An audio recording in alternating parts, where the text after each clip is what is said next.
दोस्तों हमने अभी टॉपिक लिया है केमिकल रिएक्शंस एंड इक्वेशन। ये क्लास 10 सीबीएसई का टॉपिक है। तो इसमें इम्पोर्टेंट क्या है कि जो भी एक्चुअली आपके कंपाउंड के नेम है, केमिकल कंपाउंड नेम आपको बहुत अच्छे से याद होने चाहिए। तो जो जो इम्पोर्टेंट एक्चुअली मैंने देखे हैं इस चैप्टर में, तो यहाँ लिखे हैं। तो पहला है chemical compound MgO magnesium oxide, दूसरा है HCl हाइड्रोजन क्लोराइड, तीसरा है BaCl2 यानी बेरियम क्लोराइड, तीसरा है Al2SO4 थ्राइस एल्यूमिनियम सल्फेट, पांचवा है BaSO4 बेरियम सल्फेट, फिर उसके बाद है एल्यूमिनियम क्लोराइड AlCl3, उसके बाद है NaOH सोडियम हाइड्रोक्साइड, उसके बाद है Na2SO4 सोडियम सल्फेट, फिर है NaCl यानी सोडियम क्लोराइड जिसको हम टेबल सॉल्ट भी कहते हैं, जो हम घर में खाते हैं। उसके बाद है H2O water, CO calcium oxide, इसको क्विक लाइम ऐसे भी कहते हैं। उसके बाद है CaOH ट्वाइस, उसका नाम है कैल्शियम हाइड्रोक्साइड, उसको स्लेक लाइम ऐसे ही कहते हैं। फिर उसके बाद है H2O। तो H2O जो है, तो H2O एक्चुअली अगर आप एक मॉलिक्यूल अगर हाइड्रोजन गैस कर ले और हाफ मॉलिक्यूल नहीं बोल सकते आप इसमें। इस कंसेप्ट में क्या होता है ना कि एक्चुअली मोल रहता है। तो ये जो एक्चुअली जो पहला आपका जो ये है, तो ये मोल आता है। तो अभी शायद आपको इतना डिटेल में मोल के बारे में नहीं बोल रहा है, बट लेकिन ध्यान रखिए जो भी कोएफिशिएंट होते हैं ये मोल होते हैं। तो अगर जब भी पानी का अगर हम हाइड्रोलिसिस करते हैं और पानी को अलग करने की कोशिश करते हैं, तो आपको 1 मोल हाइड्रोजन गैस मिलेगी और हाफ मोल आपको ऑक्सीजन गैस मिलेगी। तो यानी कि जो भी आपकी क्वांटिटी मिलेगी हाइड्रोजन गैस की, उसके हाफ ही आपको ऑक्सीजन गैस की क्वांटिटी मिलेगी। फिर उसके बाद है कंपाउंड CuSO4 जिसको हम कॉपर सल्फेट ऐसे भी कहते हैं। उसके बाद है FeSO4 यानी फेरस सल्फेट या आयन सल्फेट भी कह सकते हैं उसे। उसके बाद है KBr को हम पोटेशियम ब्रोमाइड ऐसे भी कहते हैं। उसके बाद है BaI2 barium iodide, Ki potassium iodide, BaBr2 barium bromide. उसके बाद है Na2O यानी सोडियम ऑक्साइड, फिर CO यानी कॉपर ऑक्साइड, PbO यानी लीड ऑक्साइड। उसके बाद है CO2 यानी कार्बन डाइऑक्साइड, Fe2O3 को हम आयन ऑक्साइड ऐसे भी बोल सकते हैं या फेरिक ऑक्साइड ऐसे भी बोल सकते हैं। जो भी हमारी रस्ट होती है मेटल पे, खास करके आयन पे, तो वो फेरिक ऑक्साइड ही होता है। फिर उसके बाद है FeCl2, वो है आयन क्लोराइड। उसके बाद NH3 अमोनिया, फिर उसके बाद है H2S यानी कि हाइड्रोजन सल्फाइड। उसके बाद है SO2 यानी सल्फर डाइऑक्साइड। उसके बाद है KOH यानी पोटेशियम हाइड्रोक्साइड। उसके बाद है CaNO3 ट्वाइस, तो इसका नाम है कैल्शियम नाइट्रेट। उसके बाद है AgNO3 यानी सिल्वर नाइट्रेट, और उसके बाद है NaNO3 यानी सोडियम नाइट्रेट। तो ये इंपॉर्टेंट एक्चुअली फॉर्मूले कंपाउंड के नेम है, ये आपको याद रखने ही रखना है। विदाउट दैट आप केमिकल रिएक्शन सॉल्व कर ही नहीं सकते। हमने एक्चुअली पहले केमिकल रिएक्शन ली है। तो जो मैग्नीशियम होता है वो वेरी रिएक्टिव रहता है। अगर आप इवन उसको हवा में रख दे, एयर में रख दे, ओपन स्पेस में, तो भी वो ऑक्सीजन के साथ रिएक्ट करके MgO यानी मैग्नीशियम ऑक्साइड बना देगा। तो यानी कि अगर दो mole of magnesium 1 mole oxygen के साथ अगर रिएक्ट करेंगे तो आपको मिलेगा 2 मोल ऑफ मैग्नीशियम ऑक्साइड। दूसरे हमने रिएक्शन ली है hydrogen gas plus chlorine gas. 1 mole of hydrogen gas and 1 mole of chlorine gas अगर हम मिक्स करते हैं तो आपको 2 mole of hydrogen chloride gas मिलेगी, 2 मोल। उसके बाद है तीसरी reaction BaCl2 plus Al2SO4 thrice. BaCl2 है बेरियम क्लोराइड, Al2SO4 थ्राइस है एल्यूमिनियम सल्फेट। अगर बेरियम क्लोराइड और एल्यूमिनियम सल्फेट को अगर हम मिक्स कर देंगे तो हमें क्या मिलेगा, तो हमें ये एक्चुअली डिस्प्लेसमेंट रिएक्शन है, तो हमें ये मिल जाएगा यहाँ 3 मोल ऑफ BaSO4 यानी बेरियम सल्फेट और 2 मोल ऑफ AlCl3 यानी एल्यूमिनियम क्लोराइड। उसके बाद हमारी रिएक्शन है, अगर हम सोडियम को 2 मोल अगर सोडियम लेते हैं और 2 मोल पानी लेते हैं, और उसको अगर मान लीजिए हम डाल देते हैं किसी पानी में सोडियम के पीसेस को, तो हमें मिलेगा आउटपुट 2 मोल ऑफ NaOH यानी sodium hydroxide plus 1 mole of hydrogen gas आपको मिलेगी।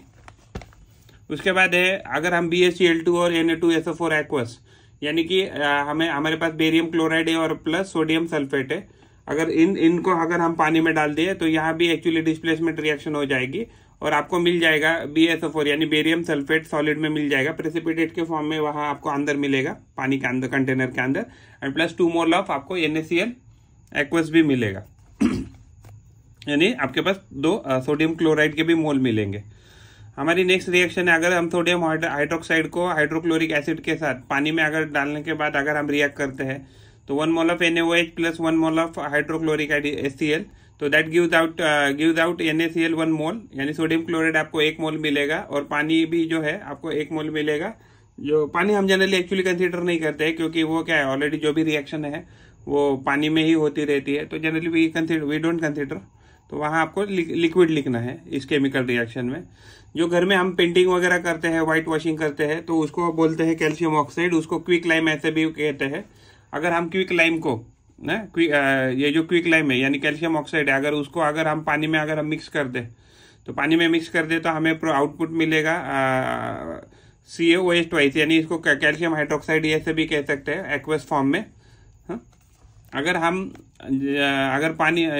पानी बनाने के लिए हमें क्या चाहिए, अगर हम 1 मोल हाइड्रोजन एंड हाफ मोल अगर ऑक्सीजन गैस लेते हैं, तो एक्चुअली ऑक्सीजन गैस लेते हैं तो हमें क्या मिलेगा, 1 मोल ऑफ H2O मिलेगा, डाइहाइड्रोजन ऑक्साइड मिलेगा हमें। डाइहाइड्रोजन ऑक्साइड को ही हमें एक्चुअली हम पानी ऐसे कहते हैं, तो ये हमें 1 मोल मिलेगा। उसके बाद हमने एक डिस्प्लेसमेंट रिएक्शन लिखी है। डिस्प्लेसमेंट रिएक्शन क्या होती है, डिस्प्लेसमेंट रिएक्शन में क्या होता है कि जो भी आपका एक मेंबर होता है किसी कंपाउंड का, उसको जो भी दूसरा जो रिएक्टिव ये है कंपोनेंट, तो उसको डिस्प्लेस करता है।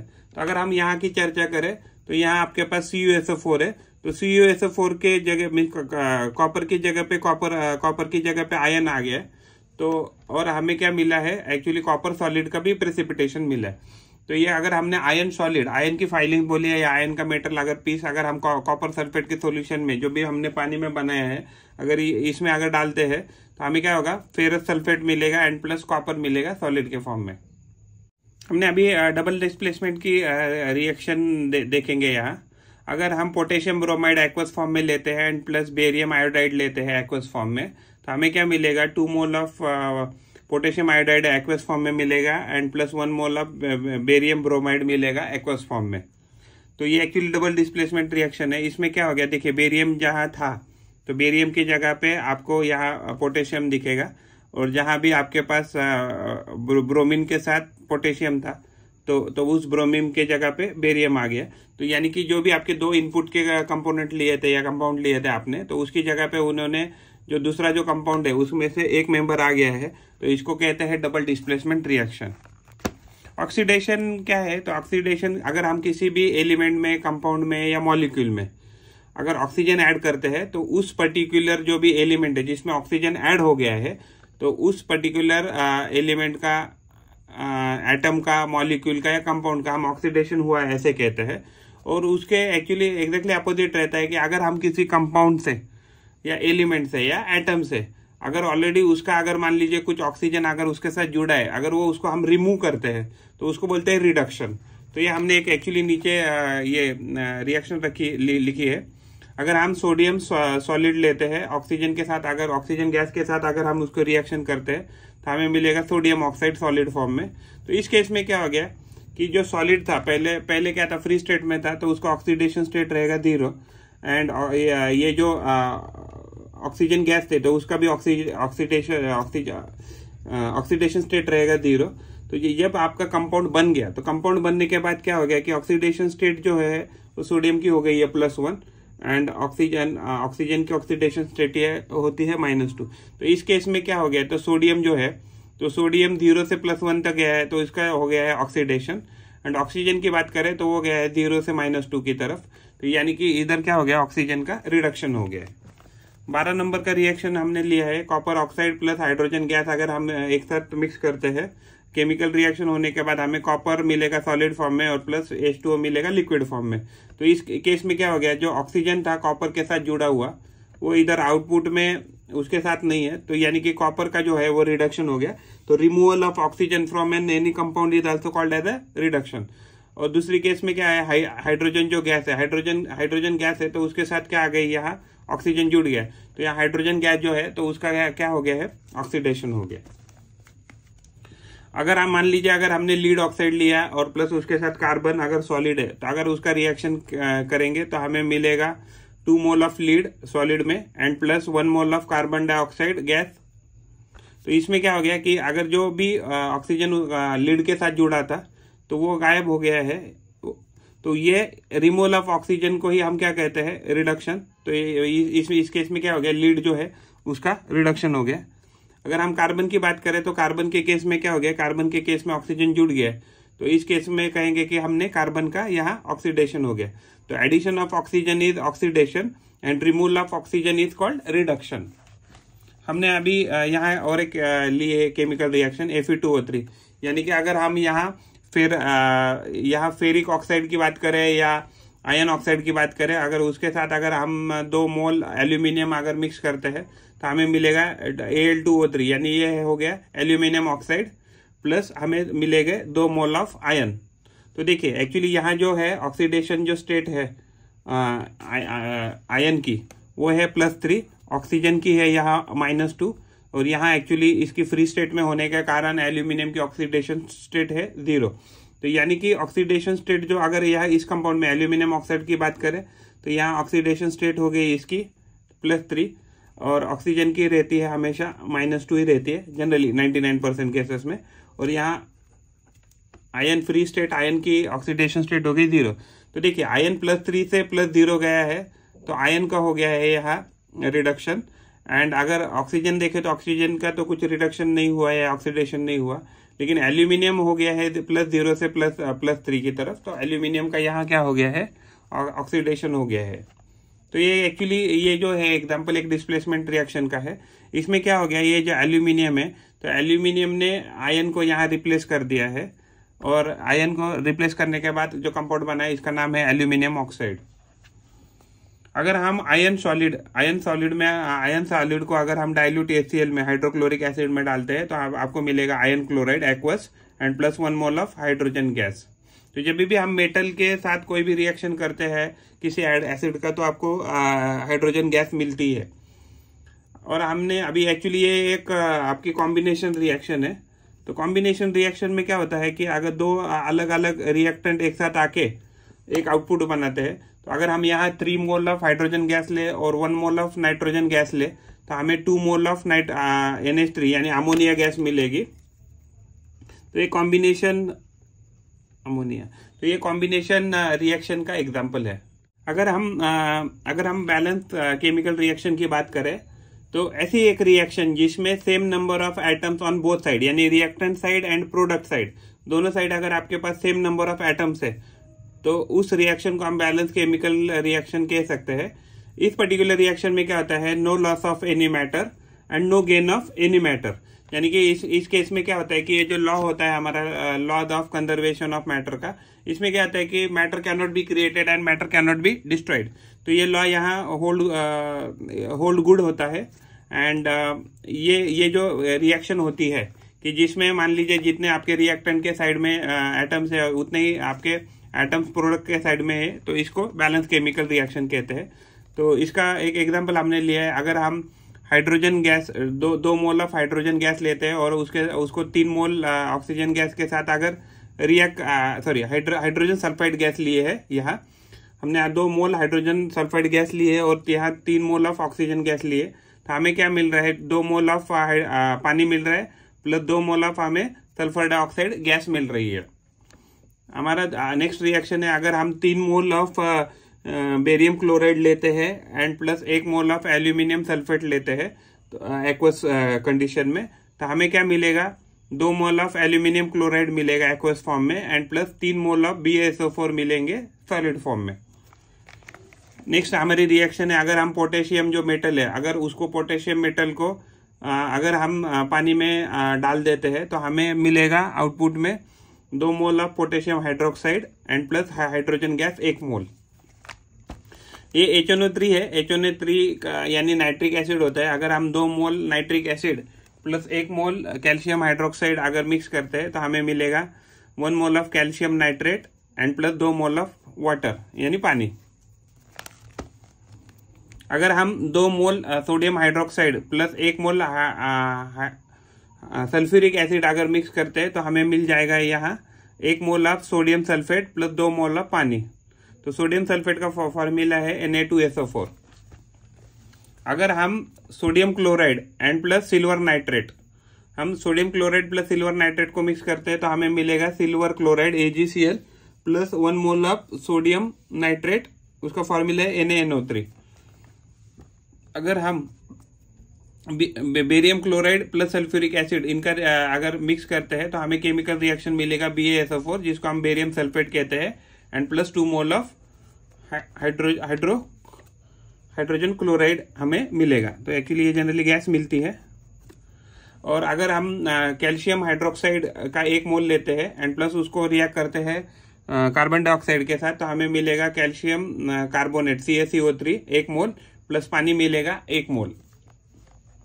अगर हम जिंक को अगर रिएक्ट करते हैं 2 मोल AgNO3 यानी सिल्वर नाइट्रेट के साथ तो हमें मिलेगा 1 मोल ऑफ जिंक नाइट्रेट, उसका फॉर्मूला है ZnNO3 ट्वाइस प्लस 2 और हमें मिलेगा सिल्वर। तो सिल्वर के हमें दो मोल मिलेंगे इन द सॉलिड फॉर्म, यानी कि प्रेसिपिटेशन हो जाएगा और आपको प्रेसिपिटेट करके आपको ये कंटेनर में मिल जाएगा। हमने 27 नंबर में एक्चुअली डीकम्पोजिशन रिएक्शन लिया है। डीकम्पोजिशन रिएक्शन में क्या होता है, जो भी आपका एक इनपुट है तो एक इनपुट मिनिमम 2 या 2 से ज्यादा अगर आउटपुट में अगर डिवाइड हो रहा है या डीकम्पोज हो रहा है तो उसको डीकम्पोजिशन रिएक्शन कहते हैं। तो ये हमने यहाँ लिया है जिंक कार्बोनेट। जिंक कार्बोनेट को अगर हम हीट करेंगे तो हीट करने के बाद हमें मिलेगा ZnO यानी कि जिंक ऑक्साइड सॉलिड फॉर्म में मिलेगा, एंड प्लस 1 मोल आपको हमें मिलेगी CO2 गैस। कॉम्बिनेशन रिएक्शन क्या होता है कि it is a type of reaction in which 2 or more constituent items comes together and they form only one single constituent। तो इसमें क्या है कि अगर हम इधर हमने एग्जांपल लिया है हाइड्रोजन गैस अगर 1 मोल लिया और उसके साथ जो क्लोरीन गैस है वो 1 मोल लिया तो आपको क्या मिलेगा 2 मोल ऑफ आपको हाइड्रोक्लोरिक गैस मिलेगी 2 मोल। उसके बाद अगर हम बात करेंगे तो डिस्प्लेसमेंट रिएक्शन। तो डिस्प्लेसमेंट रिएक्शन में क्या होता है कि जो भी एक बंदा जो भी एक कॉन्स्टिट्यूएंट आइटम है तो वो दूसरा जो भी कॉन्स्टिट्यूएंट कंपाउंड है तो उसको वो डिस्प्लेस कर लेता है।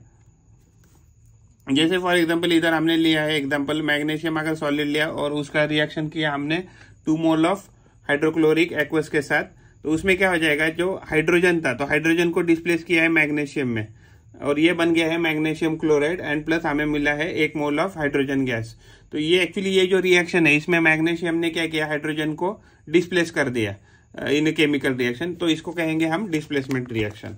उसके बाद है एंडोथर्मिक रिएक्शन। तो एंडोथर्मिक ऐसी रिएक्शन है कि जो होने के लिए आपको एनर्जी देनी पड़ती है, सप्लाई करनी पड़ती है, तो ऐसी रिएक्शन को बोलते हैं एंडोथर्मिक रिएक्शन। जैसे हमने एग्जांपल लिया है नाइट्रोजन गैस लिया है और ऑक्सीजन गैस लिया, अगर हम उनको हीट करेंगे तो हमें मिलेगा 2 mole of nitrous oxide gas.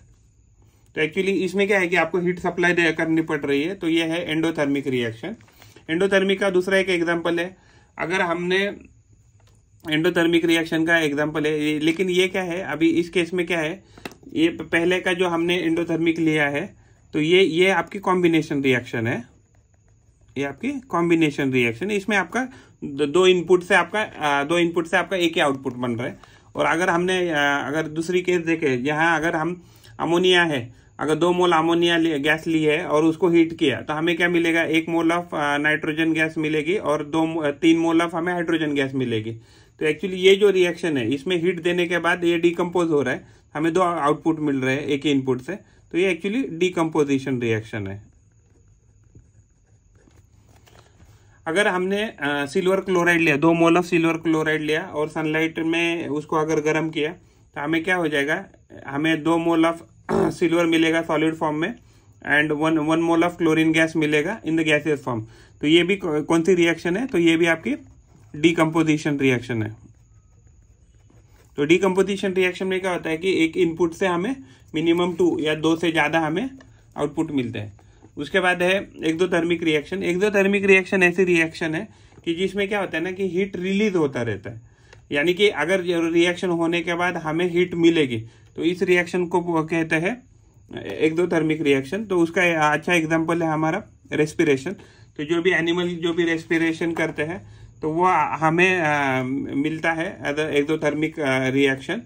अगर हमने ग्लूकोज लिया, 1 मोल ग्लूकोज लिया C6H12O6 प्लस अगर हमने यहाँ actually 6 mole of oxygen gas ली तो हमें क्या मिलेगा, 6 moles of carbon dioxide plus 6 moles of H2O plus हमें बहुत सारा एनर्जी मिलेगा। तो ये जो रिएक्शन है, तो इस रिएक्शन को क्या हो रहा है कि हमें एनर्जी मिल रही है।